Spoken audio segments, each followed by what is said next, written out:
Hello YouTube, ZiggyNo back with Sports Cards Daily. Today is September 4th, and on this day in 1991, the Major League Baseball Committee votes to drop the asterisk near Roger Maris's 1961 home run record of 61, making Maris the official home run leader for one season. They also determined that a no-hitter must go 9 innings to be considered a no-hitter. Interesting that this was ruled on in 1991 from my perspective. What did you miss yesterday? Personal Finance Dad had a Q&A session, pretty interesting, and was happy enough to participate in.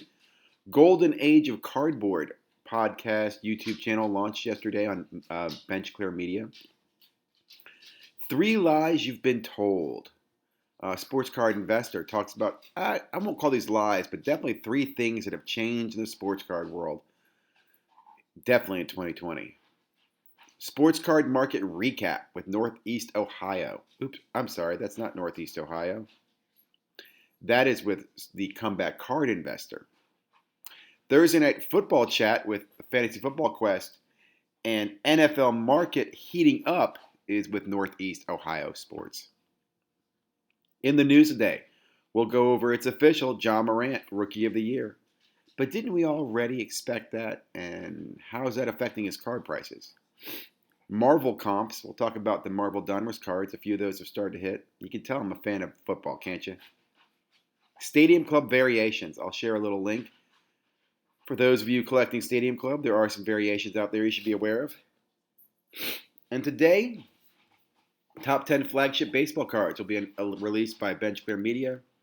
And hobby news from baseball card collector, investor, dealer, plus a whole bunch of other content, starting off this Memorial Day weekend. Let's start with Rookie of the Year. I'll just use this Bench Clear clip right here. They had Ja Morant on to talk a little bit about his Rookie of the Year. Really exciting. Big fan of this kid, and I do think he might be the rookie of this class when we look back 10 years from now. Definitely should have a stellar career. Could be, just so much potential for a young man. So we'll leave it at that. I'm very excited. As far as card prices, they've actually dipped. And I expected them to kind of dip because I think people had already expected him to win Rookie of the Year. In Marvels, just show you some of the comps of some of the cards that are selling out there. One thing I'll point out, it does seem like this is very short printed, like less than 1 per case. There's not many of these up on eBay after, a full day of sales. So a little surprised by that. And then, real quickly, if you're opening Stadium Club, Cardboard Connection has a list of the variations. I'll drop the link below, but I'll give information about what those variations are so you know who to chase. Got a Mike Trout variation, of course.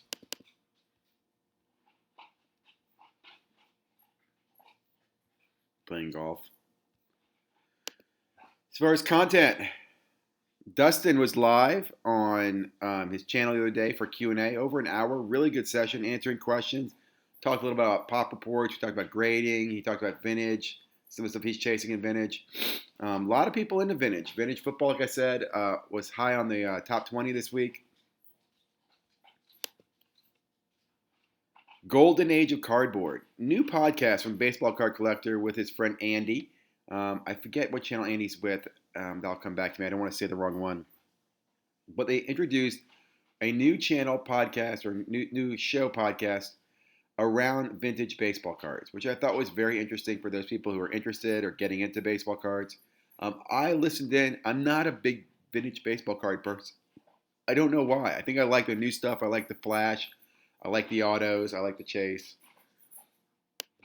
I also think I like ripping packs. I really do. I think that's a big difference as well.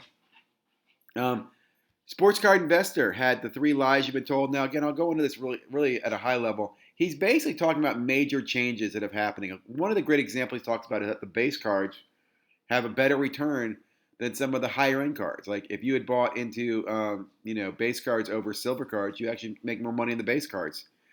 He also goes over the rise of football cards and how it's not just quarterbacks, that wide receivers are rising and running backs are rising in value. So really good tips from Sports Card Investor. Then the comeback card investor has a great breakdown. He talks about his month in cards, and he even jokes in the beginning how he thought that August was going to be a hot month, and now he thinks September is going to be the hottest month. And he breaks down why. He goes into some of the CMOC sales, what he's been buying and selling. I really like this because he's showing you what he buys stuff for and what it sells for. You know, no BS about why I flipped this card and made a bunch of money, or I took $10 and made $2,000. You know, no stories of that backing stuff up. This guy's actually got the stats there in front of you. He talks about it. And, you know, new to the sports card world, right? Just in this last year, how he's kind of built up his bankroll in sports cards. So I really enjoyed, you know, his perspective. NFL sports card market heating up. Great video from Northeast Ohio Sports Card, as I mentioned. He uses market movers. He tracks a few football cards. There's definitely been a rise in football card value. I mean, the quarterbacks, and a lot of this rise has been rise without play, which has been shocking. Very similar to basketball before the bubble, where a lot of players were rising before play. Now, if you remember with the bubble, as soon as play started, then performance mattered. So we'll see how that affects football this year. It should be around the same thing.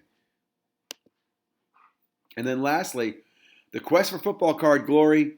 Really great conversation. It was very long, but the guy he had on last night, Carter, was very entertaining, comedian and football, fantasy football guy. We talked about everything. And I'll be honest, I went back and forth on the channel. They had a great breakdown of CMOC. They talked about Star Stock. They talked about drafts. They talked about fantasy football. Really good channel, really good session. Enjoyed it. Looking forward to next week. The show will probably be on Wednesday night. He discussed how moving it from the Thursday night football, so he doesn't want to conflict with football. So I'm excited about that. And looking for football to kick off, right? Less than 7 days, 6 days away, guys. You know, this time next week we'll be doing Friday morning football comments about about Watson and Mahomes, whose cards are worth what. Well, I hope you guys enjoyed the update.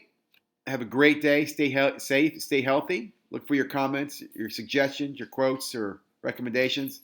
If you haven't already, please subscribe, share, and tell others about the channel.